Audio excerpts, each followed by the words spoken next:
ہم سے بتائیے گا، کل ہم نے آپ سے گفتگو کی تھی رسول اللہ کے اجتہاد کے حوالے سے، زہار زیر بحث آیا۔ زہار کے بارے میں یہ طے ہے کہ عرب جاہلیت کی ایک رسم تھی، اس میں لغو بات منہ سے کہہ دی جاتی تھی بیوی کے بارے میں، لیکن قرآن مجید نے اس کو طلاق قرار نہیں دیا، بلکہ یہ کہا کہ اب تعلق قائم کرنے سے پہلے تم نے کفارہ ادا کرنا ہے۔ اگر لغو بات، آپادھاپی کی بات، رد عمل، اشتعال میں آ کر کوئی بات کہہ دی جاتی ہے، اس کا کفارہ تو عائد کیا جا سکتا ہے۔ سوال یہ پوچھا گیا ہے تو ہم زہار ہی پہ یہ جو غصے، رد عمل، آپادھاپی میں آدمی بالکل غلبہ حال کی کیفیت میں طلاق دے دیتا ہے، اس کو زہار پہ کیوں نہیں قیاس کر سکتے اور ہم یہ کہیں کہ اس سے طلاق واقع نہیں ہوتی؟ زیادہ سے زیادہ ہم زہار کا کفارہ اس پہ عائد کر سکتے ہیں کہ غصے میں طلاق دیے تو قریب جانے سے پہلے کفارہ ادا کرو۔ طلاق تو بالکل واقع نہیں ہوتی۔ طلاق میں تو یہ لازم ہے کہ یہ پوچھا جائے کہ نیت کیا ہے، ارادہ کیا تھا، اس وقت آدمی کی ذہنی حالت کیا تھی۔ وہ اس کیفیت سے نکل کے بتائے گا کہ میں اب بھی ہوش و حواس میں کوئی رائے رکھتا ہوں، تو اسی وقت نافذ کی جائے گی۔ طلاق تو بالکل نافذ نہیں کرنی چاہیے۔ یعنی آپ اس کفارہ اس پر عائد کریں نہ کریں وہ ایک الگ بحث ہے، لیکن یہ کہ طلاق اس کی واقع کر دی جائے یہ بالکل غلط ہے۔ اس میں لازماً ارادہ، نیت، آدمی کی ذہنی کیفیت، ہر چیز پوچھی جائے گی۔ جب پورا اطمینان ہو جائے گا کہ سوچ سمجھ کر ٹھنڈے دل و دماغ سے طلاق دی ہے، طلاق اسی وقت واقع ہوگی، اسی وقت قانون کا عمل شروع ہوگا۔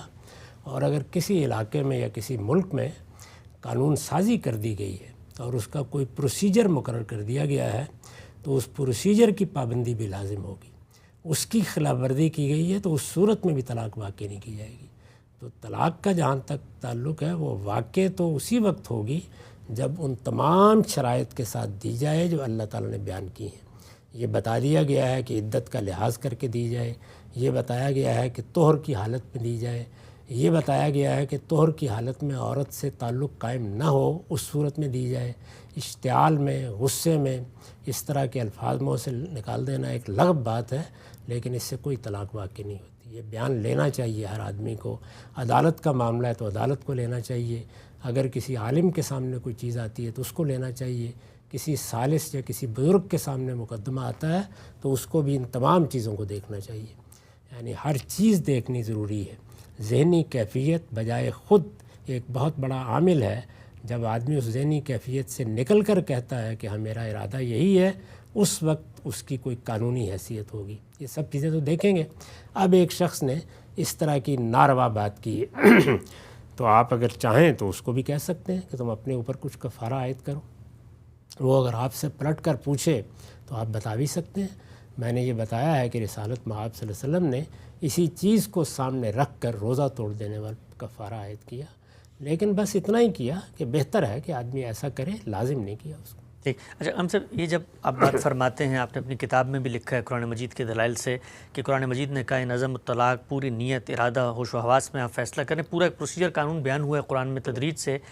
اس پہ بالعموم علماء ایک جملہ کہتے ہیں، وہ یہ کہتے ہیں خان صاحب جب فرماتے ہیں کہ آپ غصے، آپادھاپی، رد عمل میں طلاق نہیں ہوتی، تو کہتے ہیں کہ دنیا میں آج تک ہم نے ایسا فرد بھی دیکھا ہے کہ جس نے خوشی میں، پیار میں، محبت میں بیٹھ کے کہا ہو جی میں آپ کو اب طلاق دینے کا فیصلہ جی ہاں، جتنے چاہیں میں دکھا دیتا ہوں۔ بہت معقول لوگ ہوتے ہیں، وہ کوشش کرتے ہیں کہ صلح ہو جائے، سمجھتے ہیں معاملات کو، سمجھانے کی صحیح کرتے ہیں، اس کے بعد بہت ٹھنڈے دل و دماغ کے ساتھ طلاق دیتے ہیں۔ یعنی یہ انہوں نے نہیں دیکھا ہوگا، میں نے تو بہت دیکھے۔ اور قرآن کی تعلیم بھی ہر معقول آدمی کو ایسے ہی کرنا چاہیے۔ یعنی ہمیں تو یہ تعلیم دی گئی ہے کہ اگر غصہ آ گیا ہے، اشتعال کی حالت ہے، تو آپ بیٹھ جائیں، پانی پئیں، اپنے اوپر غور کریں۔ یہ طریقہ تو نہیں ہے کہ اس موقع پر یہ رشتے توڑنا شروع کر دیں، بیٹے کو آگ کر دیں، معاہدے توڑ دیں۔ غصے میں تو آدمی کچھ بھی کر سکتا ہے۔ تو ایک حماقت آدمی پر طاری ہے اگر، تو اس سے اس کو نکلنا چاہیے پہلے۔ اس میں کوئی الفاظ اس نے بولے ہیں، کوئی قسمیں کھا لی ہیں، کوئی اس طرح کی چیز ہے، تو اس پر وہی بات ٹھیک ہے کہ کوئی جرمانہ عائد کرنا ہے ضرور کیا جائے، سزا دینی ہے ضرور دی جائے۔ طلاق کیوں ہو جائے گی؟ کوئی وجہ نہیں ہے اس کی۔ ایک روایت خان صاحب بالعموم پیش کی جاتی ہے، چاہتا ہوں اس پر مختصر تبصرہ بھی آپ سے لے لوں۔ ثلاثۃ جدہن جد وہزلہن جد النکاح والطلاق والعتاق۔ تو رسالت مآب صلی اللہ علیہ وسلم کی نسبت سے ہمارے اصول فقہ کی کتابوں میں بھی ہر جگہ پر ہے، بلکہ جب فتویٰ دیا جاتا ہے غصے کی طلاق کا تو اس پہ بھی یہی حدیث جو ہے وہ درج کی جاتی ہے کہ آپ ہنستے ہوئے دیں، روتے ہوئے دیں، جیسے بھی دیں تو نکاح بھی ہو جاتا ہے، طلاق بھی ہو جاتی ہے، اور غلام کو بھی اگر آپ نے آزاد کر دیا تو وہ بھی ہو جاتا ہے۔ تو پھر روایت تو اس کی تائید کر رہی ہے نا؟ نہیں، روایت اس کی تائید نہیں کر رہی۔ روایت ایک خاص صورتحال کو بتا رہی ہے، تو یہ ہے کہ یہ دو فریقوں کے درمیان معاملہ ہے، ایک مرد ہے اور ایک عورت ہے۔ ایک عورت ہماری عدالت میں آ گئی ہے، اور وہ یہ کہتی ہے کہ میں نے اس سے طلاق کا مطالبہ کیا تھا، اس نے طلاق دے دی ہے مجھے، اب اس کے بعد جیسے ہی میں آگے کوئی اقدام کرنے کا فیصلہ کر رہی ہوں تو اس کو یاد آ گیا اور یہ کہتا ہے کہ میں نے تو مذاق کیا تھا۔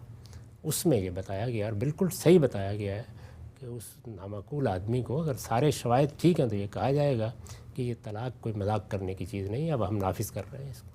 تو ایک چیز ایک موقع پر بالکل درست ہوتی ہے، ایک قانونی جگہ پر اس کے اندر سے اس طرح کے اصول نہیں نکالے جاتے۔ ہم سے بالکل واضح ہے، اگرچہ روایت جو ہے وہ اپنی صنعت کے لحاظ سے ضعیف روایت ہے، لیکن جو پوری روایت ہے اس میں بات بیان ہوئی کہ کان الرجل یطلق النساء، ایک آدمی تھا جو مدینے میں یہ کام کیے چلے جاتا تھا، اور جب کوئی اس سے مطالبہ کرتا تھا حقوق کا، وہ کہتا تھا میں تو مذاق کر رہا ہوں۔ تو اس موقع پہ آتا ہے کتابوں میں کہ رسالت صلی اللہ علیہ وسلم نے فرمایا کہ اب یہ کام کرو گے تو ہم اس کو، اسی کی مثال ہے وہ واقعہ بھی جس میں ایک خاتون نے آ کے بار بار اصرار کیا اور یہ کہا کہ میرا میاں تو کچھ کرنے کے قابل ہی نہیں ہے۔ تو حضور کو جب اندازہ ہو گیا کہ بالکل جھوٹ بول رہی ہے تو آپ نے فرمایا اب اسی کے ساتھ رہو گی، اور جب تک جو تم کہتی ہو وہ ہو نہیں جائے گا اس وقت تک میں تمہاری طلاق قبول نہیں کروں۔ تذوقوا صلاتو کے الفاظ ہیں بالکل